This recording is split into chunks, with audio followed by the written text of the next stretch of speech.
Hello नमस्कार. आज मी तुम्हाला महाराष्ट्रीयन इंद्रायणी पावटा भात शिकवणार आहे. तुम्हाला आता सर्व साहित्य दाखवते. हा मी पावटा स्वच्छ धुवून घेतलेला आहे. बटाटा, खडे मसाले, सर्व साहित्य मसाल्यांचं घेतलेले आहे.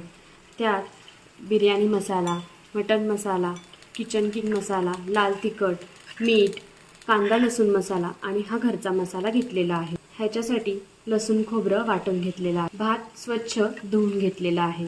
हा इंद्रायणी राईस आहे. इथे मी उभा कांदा चिरून घेतलेला आहे, कढीपत्ता घेतलेला आहे, कोथिंबीर आणि बारीक चिरलेला टोमॅटो घेतलेला आहे. चला तर मग रेसिपी. आता सर्वप्रथम मी मोठं पातेलं घेतलेलं आहे. त्यात मी तेल टाकून घेते.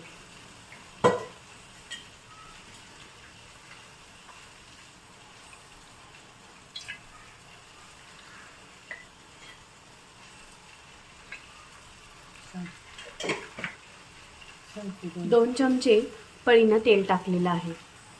आता मी मोहरी टाकत आहे.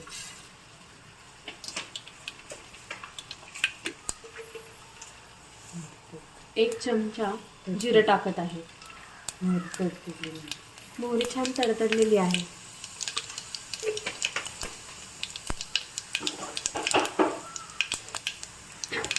त्यानंतर मी छान खडे मसाले घेतलेले ते टाकून घेते.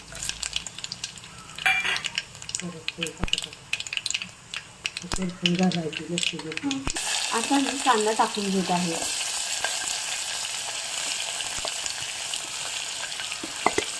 कढीपत्ता सुद्धा टाकलेला आहे.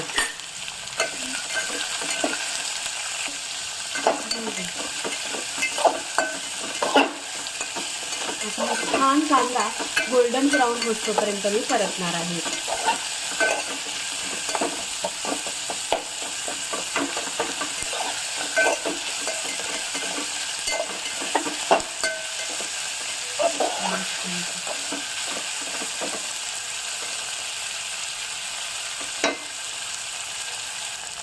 थोडंसं मी मीठ टाकून घेतलेलं आहे.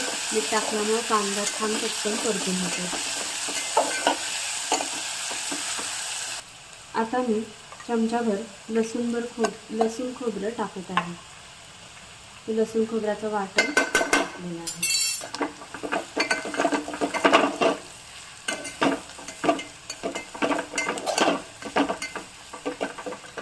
आता हे सर्व साहित्य कांदा आणि लसूण खोबरं सुद्धा छान परतून झालेलं आहे.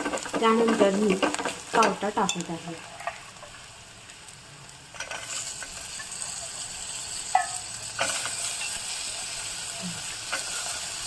पावटा छान मी तेलात परतून घेणार आहे. आता ही पुणेरी पद्धत आहे. पावटा छान परतून झाल्यानंतर मी चिरलेला बटाटा टाकत आहे. सर्व साहित्य छान परतून झालेलं आहे. बटाटा सुद्धा छान परतून झालेला आहे. आता मी टोमॅटो टाकत आहे.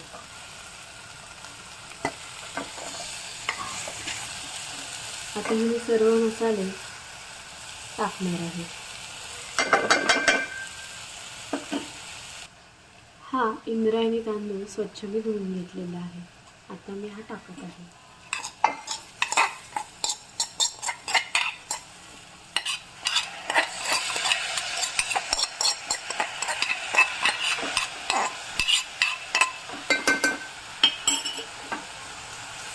हे सर्व साहित्य छान एकजीव करून घेत आहे.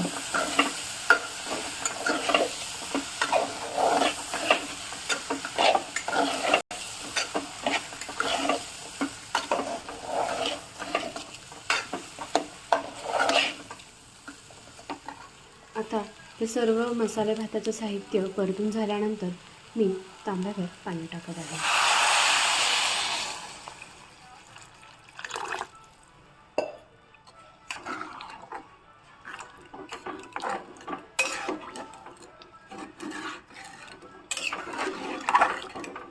इथे मी एक चमचा तूप टाकणार आहे.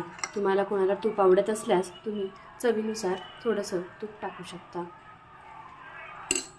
आता हा तांदळाला छान सुटली.